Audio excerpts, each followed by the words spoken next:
On the day my dad came home, I decided to carry out the plan I had been thinking about for a while. I put the drug into his tea, making sure to stir it well so it would dissolve completely. After that, I handed him the cup and watched as he drank it all, without any suspicion. We left the house soon after that, knowing it would take about 4 hours for the drug to fully take effect. The drug was supposed to make him unconscious, so we needed to be patient. I had connected the CCTV cameras in my dad's house to my phone, allowing me to watch everything that was happening there even when I wasn't around. It was a smart move, and it gave me peace of mind that I could see what was going on at any time. After 5 hours passed, I checked my phone and started watching the live footage. Just as I expected, my dad was lying on the couch in the living room, completely passed out. He wasn't moving at all. What happened next took me by surprise. My dad's girlfriend, Lauren, walked into the room and saw him lying there. Instead of panicking or calling for help, she walked up to him and slapped him on the face, trying to wake him up. But he didn't respond at all. He just lay there, unconscious. Rather than getting worried or concerned, Lauren did something shocking. She started jumping up and down, clearly excited. It was as if she had been waiting for this moment. After her little celebration, she pulled out her phone and made a video call to someone. The person on the other end of the call was a man. With a big smile on her face, Lauren told him, "The old fool is dead, baby. We're rich." She was convinced that my dad had died and that she was now going to inherit all his money. Lauren had been deceived into believing that my dad had changed his will to leave everything to her. It all started when my dad introduced Lauren to our family, telling us that she was his new girlfriend. At first, we thought he was joking. My name is Scott, and my dad is 75 years old. My siblings and I are all adults now, and most of us are married. My 3 older siblings even have kids of their own, while my wife and I are still planning to start a family. My dad is a wealthy man. He and my late mother built 2 successful beverage companies from the ground up. They worked tirelessly to make their brands well known, and now their products are famous. My mom passed away 12 years ago, and my dad never remarried. So when he suddenly called us all together and introduced us to Lauren, we were completely shocked. That day, we thought my dad had gathered us for one of his usual family meetings where he gives us advice. But when we saw Lauren, we were all stunned. She looked so young, and we couldn't understand how she could be in a relationship with someone as old as my dad. My first thought was that she was just a new housekeeper he had hired. But my dad proudly introduced her, saying, "This is Lauren, my new girlfriend. I'd like you all to treat her with the same respect you give me. Since your mother's death, no one has shown any interest in me, but Lauren did. I'm happy with her." Hearing this, I felt a mix of anger and confusion. How did they meet? When did this relationship start? Were they really in love? I couldn't help but question her intentions. "Does she even love you?" asked my dad. He replied confidently, "She loves me. We've been together for a month, and I can't tell you how happy I've been. She's the best thing that has happened to me since your mother. And she feels the same, right, baby?"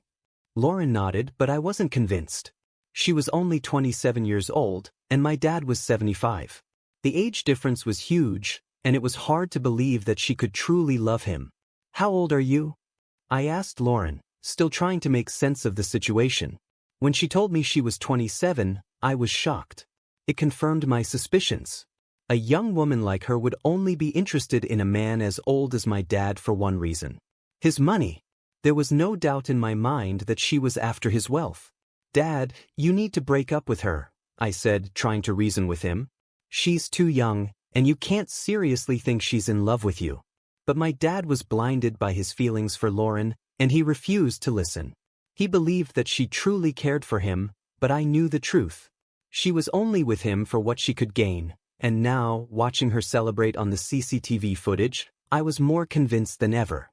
"I'm 52 years old, Dad, and she's young enough to be your granddaughter. This just doesn't feel right at all." I couldn't believe what I was seeing and hearing. My father, a man in his 70s, was seriously dating a woman who was only 27 years old. The age difference was so massive that it was hard to wrap my head around it. I wasn't the only one who felt this way either. My sister quickly jumped in to agree with me, her voice firm and unwavering. "Dad, this is wrong in so many ways." "And you, young lady?" she turned to Lauren. "There's no way you're actually in love with my father. I just don't believe it." Lauren, however, wasn't fazed by our disbelief. She looked us both in the eye, her expression sincere, and calmly explained, "I understand that it's hard for you to believe because of how young I am. But please believe me when I say that I genuinely like your dad, a whole lot. In fact, I've never been in a relationship before because I've never been attracted to younger men. Your dad is the first man I've been with, and I haven't regretted a single day spent with him. I love him." Her words were smooth, convincing even. I had to admit she was good with her words. It wasn't just what she said but how she said it that made it so believable. She didn't need to do much more than talk, and somehow, she managed to lower our defenses. My sister and I exchanged looks, still skeptical but also unsure of how to respond. Could she be telling the truth? Could someone so young really fall for a man so much older? We spent the rest of that day at my dad's house, trying to get to know Lauren better. She was incredibly hospitable, going out of her way to make us feel comfortable. She even prepared a delicious meal for us, and my sister, who rarely complimented anyone, couldn't stop raving about how good the food was. Lauren was so thoughtful that she even packed some extra food for my sister to take home, knowing how much she had enjoyed it.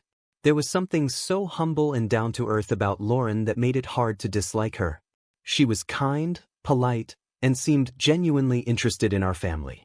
After that day, we met Lauren a couple more times, and with each meeting, our skepticism slowly began to fade. She was consistent in her kindness and care, always making sure my dad was happy and well taken care of. My dad, who had been lonely for so long after my mom passed away, seemed to have found new joy in life with Lauren by his side. He would call me nearly every evening, his voice full of excitement as he recounted the day's events. He talked about how Lauren helped him with everything from cooking to laundry, even washing the dishes after meals. They went out on dates regularly, and he always sounded so happy, almost like he was reliving the days when my mom was still alive.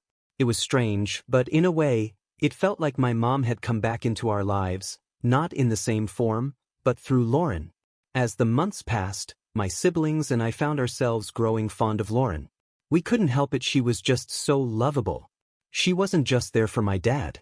She also took an interest in our lives. I owned a small restaurant at the time, and although it wasn't very big, Lauren would often stop by to help me out with various tasks. She was always willing to lend a hand, whether it was in the kitchen or with organizing things around the place. My older siblings, who had children of their own, also appreciated her help.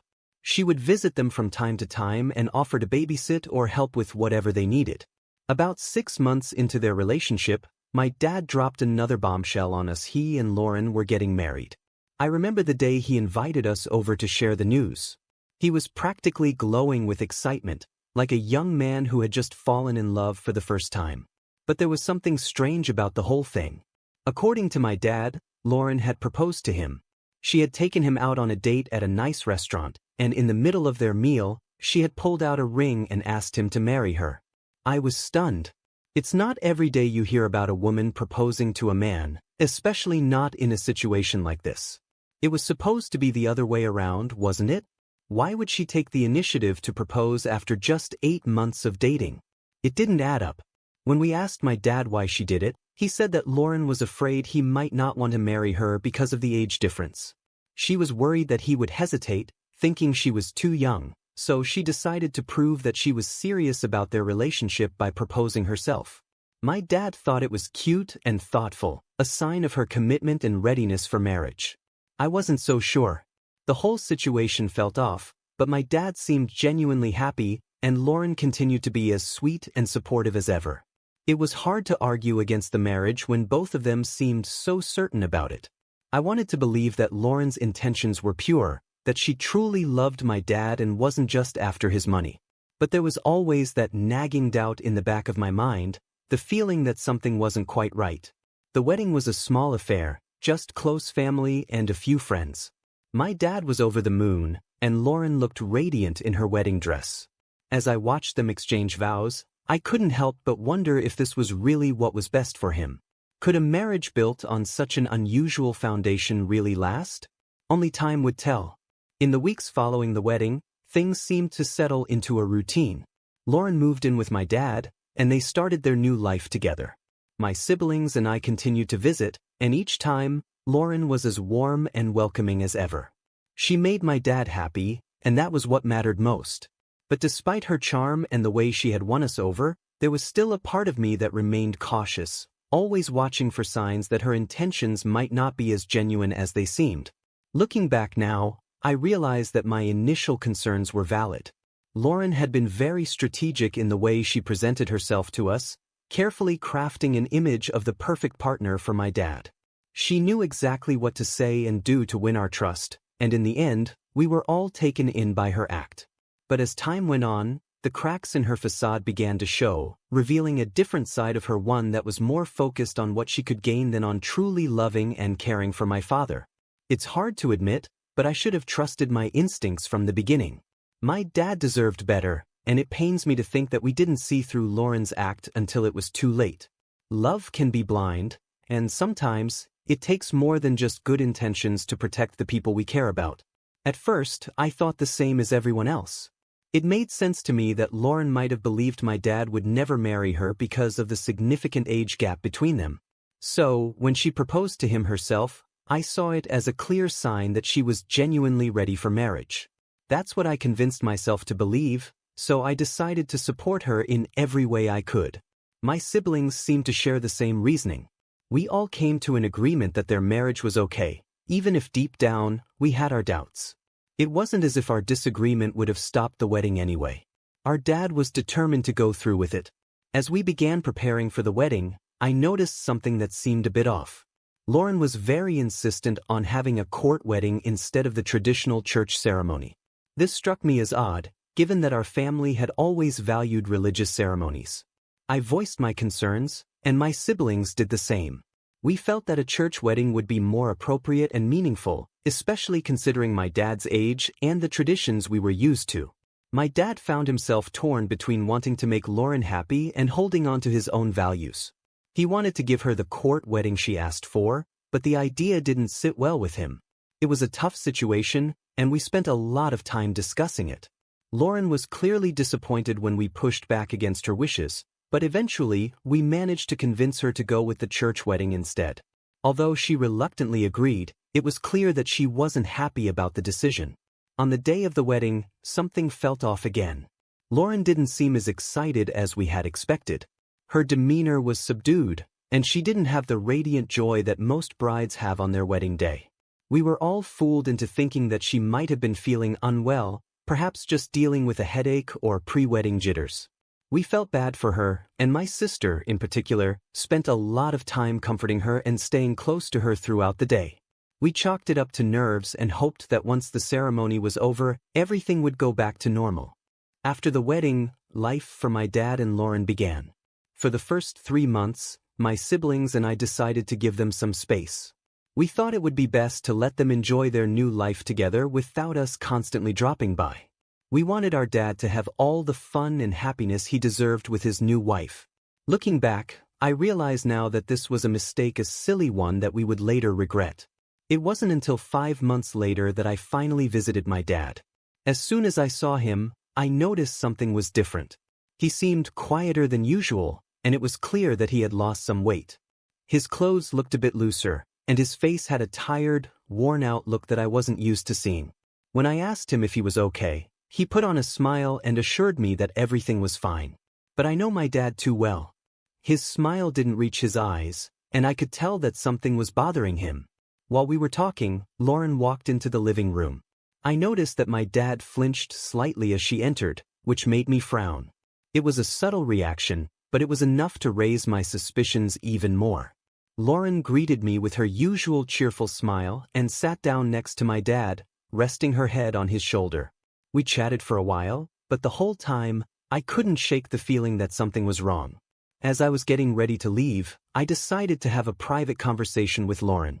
I asked her to walk with me to my car, hoping to get some answers about what was going on with my dad. As we walked, I turned to her and asked, "Is my dad okay? He looks different, and his behavior is strange. What's going on?" I watched as Lauren's cheerful demeanor quickly faded. She looked down at the ground, avoiding my gaze. "Your dad isn't making me happy, Scott," she finally said, her voice soft and full of frustration. "Ever since we got married, he's been distant.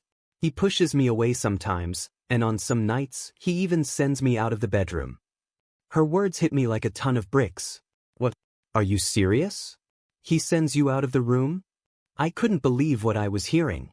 "Yes," she replied, looking up at me with a mixture of sadness and anger. "Can you believe it? I'm a young woman and I'm his wife. But he's treating me like this." She shook her head in disbelief. I was stunned. This wasn't like my dad at all. He had always been caring and considerate, especially towards the people he loved. Hearing Lauren describe his behavior made me worry even more. Something was definitely wrong, and I needed to get to the bottom of it. After our conversation, I left with a heavy heart. I couldn't stop thinking about what Lauren had told me. The image of my dad, distant and pushing her away, didn't fit with the man I knew. But at the same time, I couldn't ignore the fact that Lauren seemed genuinely upset. She had always been so good to my dad and to our family, and I had started to believe that maybe she really did care for him. But now, I wasn't so sure. Over the next few days, I tried to piece together what might be happening. I spoke to my siblings, and they too had noticed some changes in our dad during their visits. He was quieter, more withdrawn, and didn't seem to have the same energy he once had. We all agreed that something was off, but none of us could pinpoint exactly what it was. Eventually, I decided to confront my dad directly. I needed to hear his side of the story and find out what was really going on. When I visited him again, I sat him down and asked him to be honest with me. I told him what Lauren had said and expressed my concerns about his health and behavior. At first, he tried to brush it off, insisting that everything was fine. But I pressed him, telling him that I could see through his attempts to hide the truth. Finally, he sighed and admitted that things hadn't been as smooth as he had hoped. He told me that while he cared for Lauren, the age difference was starting to take a toll on him. He was struggling to keep up with her energy and needs, and it was causing tension in their relationship. He confessed that he felt guilty about not being able to give Lauren the kind of life she deserved. He knew she was young and full of life, and he felt like he was holding her back. That was why he had been distant and why he sometimes sent her out of the room at night. He didn't want to face the reality that their relationship might not work out the way he had hoped. Hearing this broke my heart. My dad had always been a strong, confident man, but now he seemed vulnerable and unsure of himself. I could see that he was struggling, and it hurt to know that he was going through this alone. I assured him that he didn't have to face this on his own and that my siblings and I were here to support him. I also realized that Lauren wasn't entirely to blame. She had her own struggles and expectations, and it wasn't fair to judge her without understanding her perspective. I knew I needed to talk to her again, this time with more compassion and understanding. In the end, I learned that relationships, especially those with such a significant age gap, come with their own set of challenges. My dad and Lauren were trying to navigate a difficult situation, and it wasn't easy for either of them. But what mattered most was that they both wanted to make it work, and they were willing to put in the effort to overcome the obstacles they faced. As I left my dad's house that day, I felt a mix of emotions. There was still a lot to work through, but I was hopeful that with time and open communication, my dad and Lauren could find a way to make their marriage a happy one.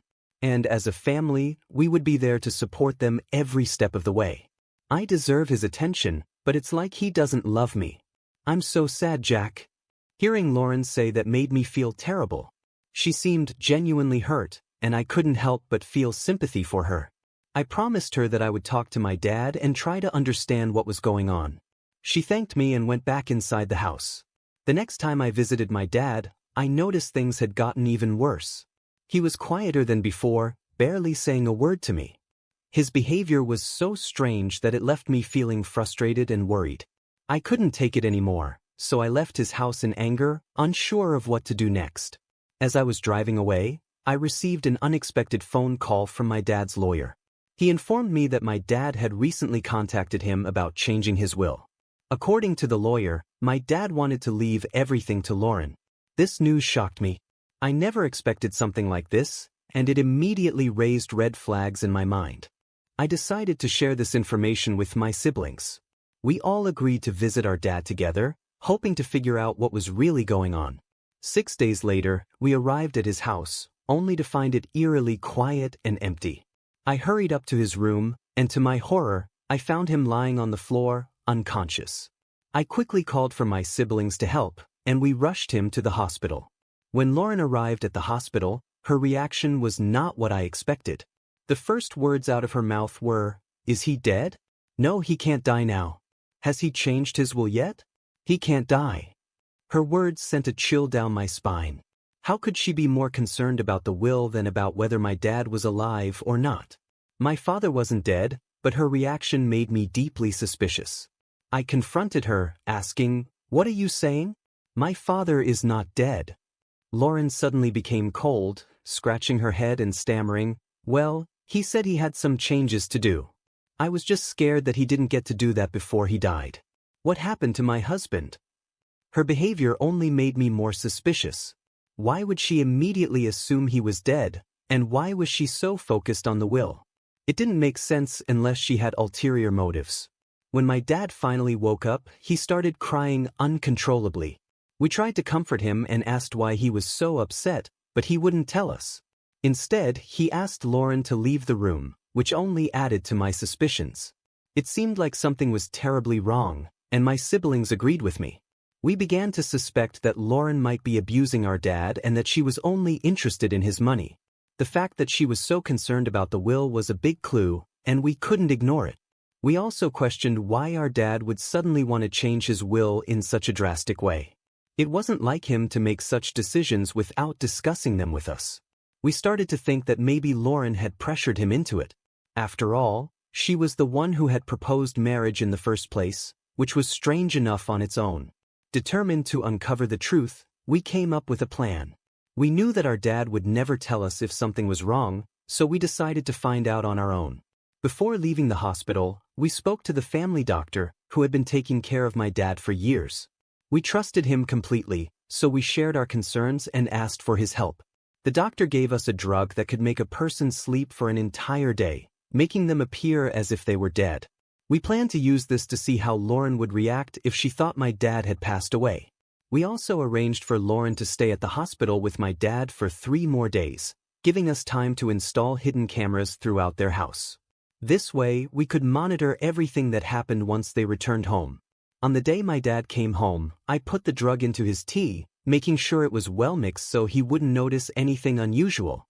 After he drank it, we left the house, knowing that it would take about 4 hours for the drug to take full effect. I had connected the cameras to my phone, so I could watch everything in real time. We waited anxiously, hoping that our plan would reveal the truth about Lauren and her intentions.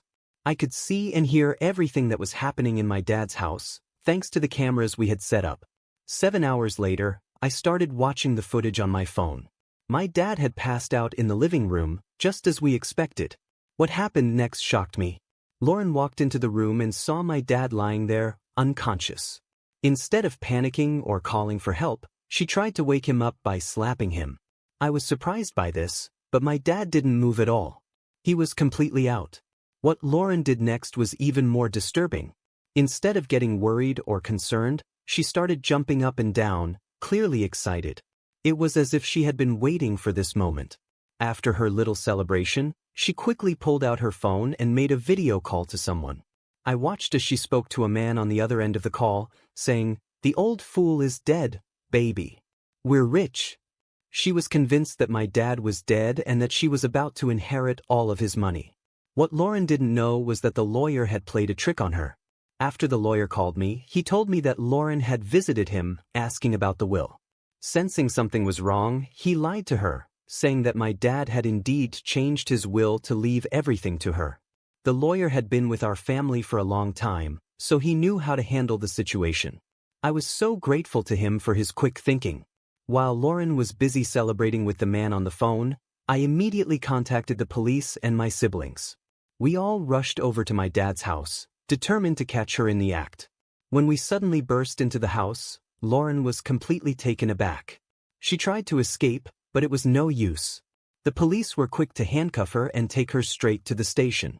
At the police station, it was discovered that Lauren and her 24-year-old boyfriend had been plotting to scam my dad. The boyfriend was also arrested, and both of them were taken to court. My dad was heartbroken when he found out the truth, but he didn't waste any time. He immediately divorced Lauren and cut all ties with her. Once Lauren was arrested, my dad finally opened up to us. He admitted that she had been abusing him, both emotionally and physically. He also confessed that he felt ashamed and disappointed in himself for not seeing through her sooner. However, he was relieved that we had saved him from her clutches. My dad also made it clear that he would never date or marry anyone ever again. He was done with relationships after this terrible experience.